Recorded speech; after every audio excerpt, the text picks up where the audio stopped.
Hey, you guys, I am back. I took a couple months off because if you've been following my social media, you know I've had some extensive hard work I've been working on. What does that mean? What does that mean you're doing the hard work? Well, as many of you know, I have been on the healing journey since I filed for a divorce in 2015. It was then that I really had to start confronting some of my own beliefs about whether or not the things that I believed and have held as truth really are true.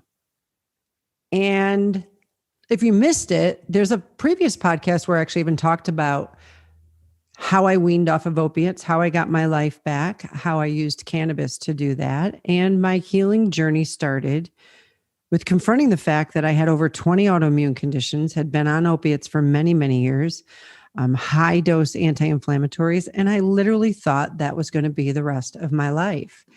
That led me into a journey of really studying like a crazy person, actually. Not really crazy as in cuckoo, but crazy about finding the truth of how the brain works and how memories are stored, how our body is affected by all of that, and so forth, to the point of hundreds of hours of research and growth and my own case study and paying attention to my own patterns and wondering why I could break through some things and I couldn't break through others, no matter what I did, no matter how much healing, deliverance, Bible verses, declarations, affirmations, changing who's around me, moving, health, working out, no matter what it was, I couldn't break through some of these things. And I began to get some information on EMDR with parts work. And in case you missed it, my posts have been really going viral for the last 2 weeks when I began to work in person with a therapist that I've actually worked with for the last 6 months. Dr. Michaela Sarno is a world-renowned expert, not only on the brain, but she's a psychotherapist and also very well trained and noted in many spheres for her capacity to help people get breakthrough, especially people who have occurred or incurred PTSD, as I did. You know, I talked a few times in the Christian context of my testimony and the things I had overcome and some of the horrific trauma that I had experienced as a little girl and even into my 20s with a gang rape and different things like that. And then later realizing I'm in a marriage where there's so much abuse. It's time to start calling this predatory behavior. But it wasn't until I started working with Dr. Michaela that I realized I had lived through more than 15 life-threatening, traumatic, whatever you want to call it, very impactful experiences in my life. And I'm going to be very vulnerable with you on upcoming podcasts. I'm going to share with you in some podcasts, possibly very clinically, things that can help you, resources that can help, books that helped, different videos that I've made for you, even having some experts on here. But my assignment from God is through media and through business. And through business, my business, and also impacting the millions of business owners that we impact, we currently have over 900,000 people who've been through our training center and our Thinkific Learning Center with my business trainings, where I've done over 800 hours of training and also lead a monthly podcast. We now have more than 1,300 members in my stocks and crypto group, where I teach trading, day trades, option puts, and different things like that. So I'm always going to lean towards the business community. How is this affecting your business? How is this affecting your personal life? How is this affecting you achieving your dreams? But it is going to be helpful and impactful for everybody. And you know what? Healing isn't easy. We see people who go through transformation and healing and we want it. You know, we long to be where they're at. But that in-between phase is where the really hard, deep work is, and very few people talk about it. And many times it's so overwhelming, it's so stretching and so uncomfortable that I'm finding that when many people get to that phase of healing, they stop because maybe they've been sold a bill of goods that, like, when you heal and God comes in, everything gets better. And that is true after a while. But if you're rewiring your brain and you're confronting your own false beliefs and you're not going into your past and healing it, because I don't believe that's truth, but confronting the fact that you've probably been living in your past, a part of you has, a part of your brain, a part of your identity, your memory, while you're still here. I had been living through many traumatic events that happened when I was little, which caused me to hold myself back from certain situations and push through in others. I had encountered some different things that I didn't realize my mind was still relating to other people as if I was still in that situation. Very few people who have a huge following like I do and have the impact like I do get this vulnerable. But I'm committed no matter what, my friends. I'm not only committed to my own healing, I am committed to this hard work. I'm committed to the revelation that is necessary, the exhaustion that might happen, and opening myself up enough, because not only do I know I'm worth it, but you are. And that's the ultimate justice. Looking my predators in the face and say, I've impacted millions of people that you will never hurt. Looking my trauma in the face and saying, I was a warrior all along, and I made an impact in helping millions of people to get set free. That's the ultimate justice, is helping other people. And you know what? Doing that kind of stuff, whew, take a deep breath with me. It can be harder than double session workouts. It really can. And here's the thing, again, I don't believe that despite everything we may have heard, going into our past is what heals us. Because the fact of the matter is we have to get to the point where we admit, oh my gosh, I've actually been living in my past, despite all the hopeful words, despite all the prophecies, despite all the declarations and affirmations and the bright spirit and the saying happy things. I've been living in my past. We can quote Bible verses and rebuke spirits and determine to live like Christ. But my friends, many of us are stuck in our past because we have experienced things that people shouldn't experience. But one of the things I want to bring to the forefront is many of you don't give yourself enough credit that you are here today, that you made it. You made it through it. Yes, you encountered that horrific thing. I want to encourage you to stop dismissing it. Stop acting like, yeah, that's what happened and I grew and I'm going on. No, actually, you're dissociating and you're denying that part of you that might be yearning for healing. I'm not causing you or encouraging you to get stuck, but I am encouraging you to take an assessment of the fact that your adult self is here today and you made it through. That part of my healing was very emotional, because baby girl Sandi pushed her way through some very difficult stuff. Yes, she did. And I fought my way out of things that some people don't live through. And I didn't get bitter. And I didn't get enraged. And I didn't start hating men or women. My predators were both. But I kept making a choice because that's who I am. To keep growing, to keep going, to keep moving, to keep working to be my best. We're commanded by God to take our thoughts captive and to forget the past and to press forward. But sadly, most of us, myself included, in our attempt to do this, we betray ourselves. We abuse our unhealed parts buried deep inside of us, and we basically are dismissing them.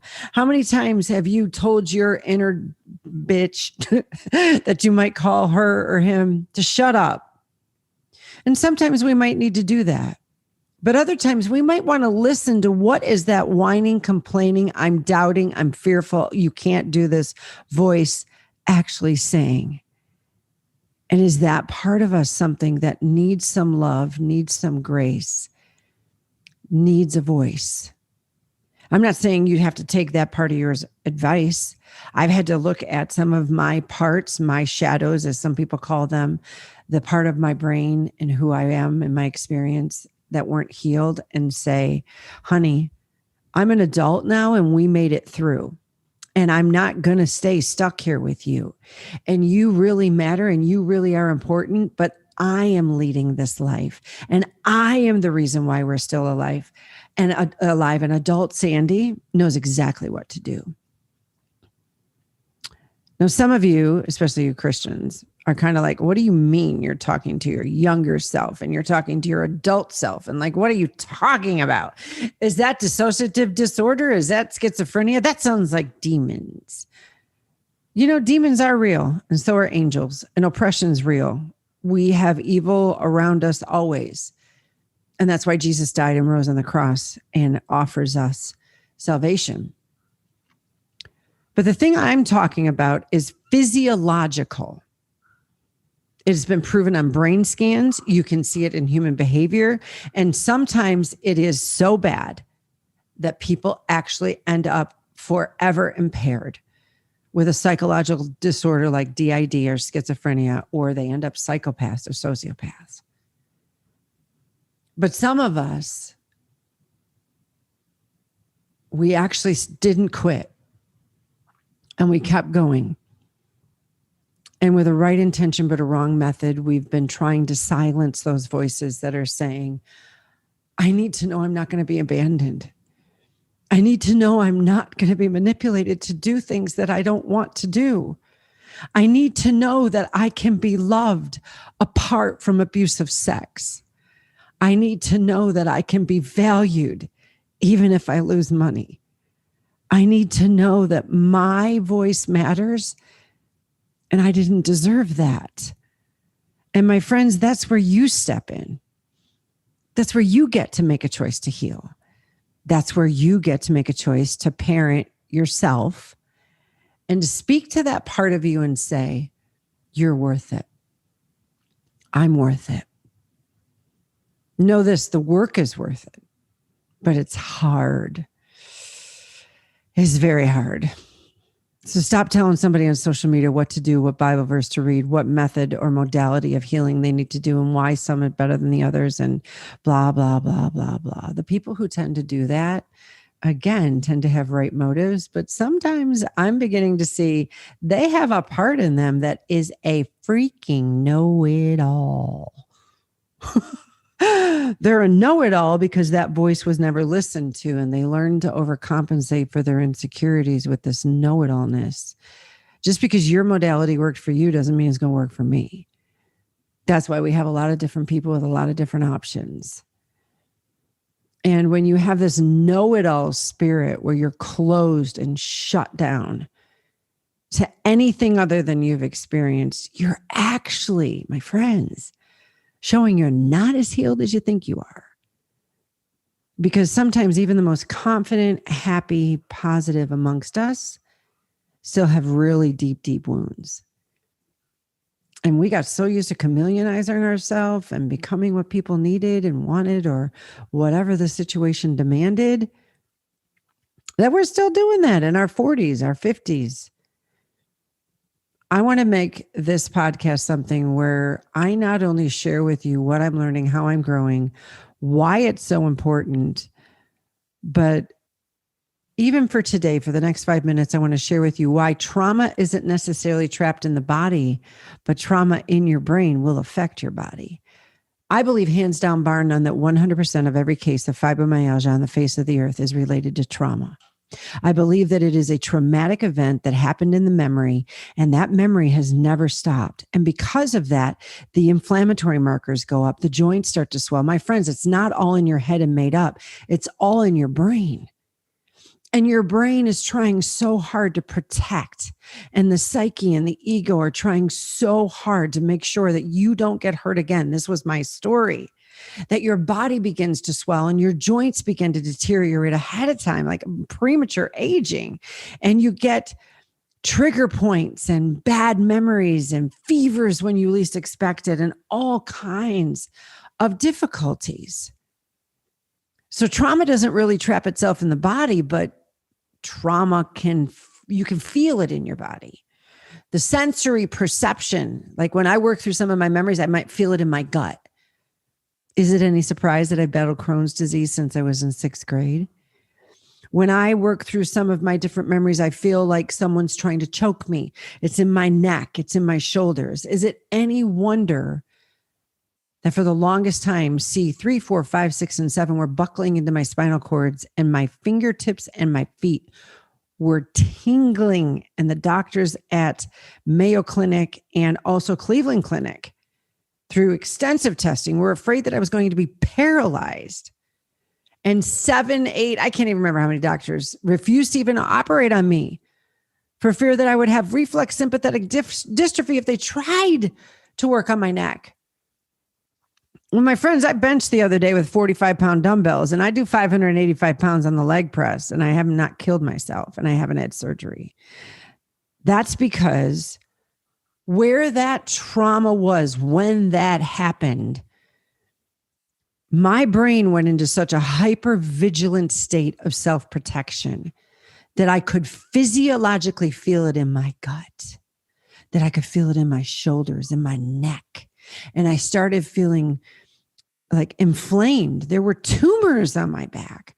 So I'm not saying to you, this is all in your head. It's all made up. Get over it. Say a few Bible verses, forgive somebody and move on.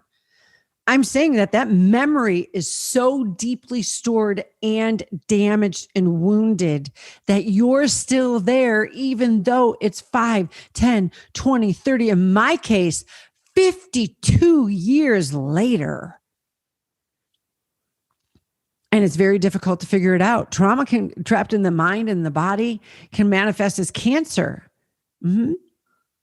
Many of you got very sick in this pandemic. You never had COVID, but you got very sick because the fear of getting COVID and all the media and all the people you were arguing with and all the things you were trying to ignore and all the things you were trying to shut down and all the things you felt like a failure in. Maybe you lost your job. Maybe you lost your home. Started manifesting in your body and you got sick. So what I want you to do as we move forward in upcoming grace weeks, I want you to give yourself grace, okay? I want you to love more and I want you to love well. And my Bible says you love your neighbor as yourself. So I want you to love yourself more before you start loving your neighbor more. I want you to love well you before you start loving everybody else. As a matter of fact, trauma can cause you to love everybody else and not receive any of it for you. It's worth it to heal. It's worth it. And the most incredible justice is then helping others get free. I'll see you soon.